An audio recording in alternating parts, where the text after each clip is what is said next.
जय श्री कृष्ण दोस्तों। एक बार नारद जी हिमालय पर्वत की एक गुफा में तपस्या कर रहे थे। तब उनकी तपस्या से डरकर इंद्रदेव ने कामदेव को नारद जी की तपस्या भंग करने के लिए भेजा। इंद्रदेव को लगा कि नारद जी तपस्या के बल से मेरा सिंहासन न छीन लें।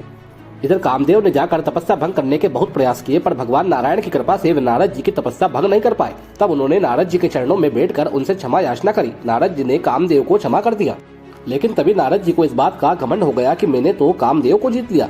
अब नारद जी सीधे भगवान शिव के पास गए और कामदेव को जीत लेने वाली बात उनसे कही। तब भगवान शिव प्रसन्न हुए तथा साथ ही उन्होंने नारद जी को समझाया कि ये बात आपने मुझसे तो कही, लेकिन भूलकर भी श्री हरि को कुछ भी मत बताना। पर नारद जी को तो भगवान की माया के वश में होने के कारण अपनी बात सबको बतानी ही थी। वे सबको बताते हुए भगवान लक्ष्मी नारायण के पास पहुंच गए और उनसे भी यही कहा कि मैंने कामदेव को जीत लिया है।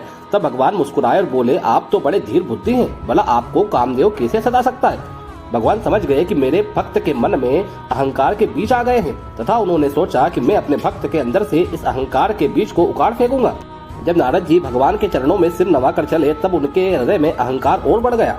अब भगवान ने अपनी माया से नारद जी के मार्ग में एक बड़ा नगर बना दिया। उस नगर की सुंदरता भगवान नारायण के वैकुंठ से भी अधिक थी। उस नगर में एक राजा रहता था, उसका वैभव इंद्र के समान था। उसकी विश्व मोहिनी नाम की एक कन्या थी, जिसके रूप को देखकर लक्ष्मी जी भी मोहित हो जाए और वह रानी स्वयंवर करना चाहती थी, इसलिए वहाँ बहुत से राजा आए हुए थे। अब नारद जी ने उस नगर में प्रवेश किया। सभी नगरवासियों ने उनका हालचाल पूछकर उन्हें राजा के महल में ले गए। राजा ने भी उनका अतिथि सत्कार किया तथा बाद में अपनी कन्या को बुलाकर नारद जी से कहा कि आप इस कन्या के गुण दोष बताइए। अब नारद जी उस कन्या को देखकर अपना सारा वैराग्य भूल गए और मन ही मन कहने लगे, जो इस कन्या से विवाह करेगा वह अमर हो जाएगा और रणभूमि में कोई उसे जीत न सकेगा। नारद जी ने यह सब विचार मन ही में रखे तथा राजा से अपनी ओर से कुछ लाने के लिए बोला और वहाँ से चल दिए। अब नारद जी सोचने लगे कि मैं तो इसी कन्या से विवाह करूंगा, चाहे कुछ भी हो जाए। तब उन्होंने सोचा कि मेरे इस रूप को देखकर कन्या मुझे नहीं बढ़ेगी, मुझे बहुत सुंदर रूप चाहिए। तब उन्होंने मन ही मन भगवान नारायण को याद किया। भगवान प्रकट हो गए और बोले, क्या हुआ, मुझे कैसे याद किया। तब नारद जी ने उन्हें सारी बात बताई और कहा, मुझे आप अपना रूप दे दीजिए, साथ ही ऐसा कीजिए जिससे मेरा हित हो। तब अपनी माया का विशाल बल देखकर भगवान मन ही मन हंसे और बोले, हे नारद, सुनो, मैं वही करूंगा जिसमें तुम्हारा परम हित होगा।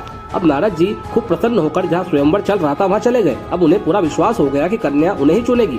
नारद जी स्वयंवर में जाकर बैठ गए। वहाँ सबको वे नारद जी के रूप में दिखाई दे रहे थे। केवल वहाँ दो शिवगण बैठे थे। उन्हें नारद जी का वह रूप दिखा जो उन्हें भगवान ने दिया था और वे नारद जी के रूप को देखकर बहुत हंस रहे थे तथा तरह तरह के व्यंग्य करने लगे।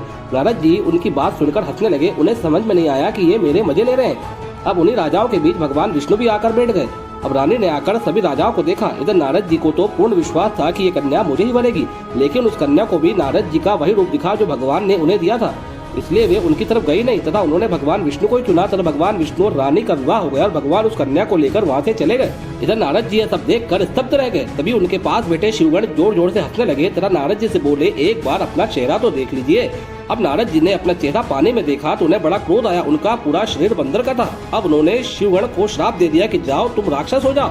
और अब तेज गति से भगवान विष्णु की ओर जाने लगे और वे बोलते जा रहे थे कि या तो आज उनको श्राप दूंगा या स्वयं उनके सामने प्राण त्याग दूंगा। उन्होंने जगत में मेरी हंसी करवाई। इधर नारद जी थोड़े ही दूर गए थे कि उन्हें भगवान विष्णु लक्ष्मी और राजकुमारी के साथ दिख गए। भगवान ने उनसे पूछा, हे मुनि, व्याकुल होकर कहाँ जा रहे हो।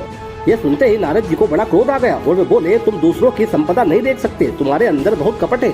समुद्र मंथन के समय तुमने शिव को बावला बनाकर विषपान कराया और खुद ने अमृत और कौस्तुभ मणि ले ली।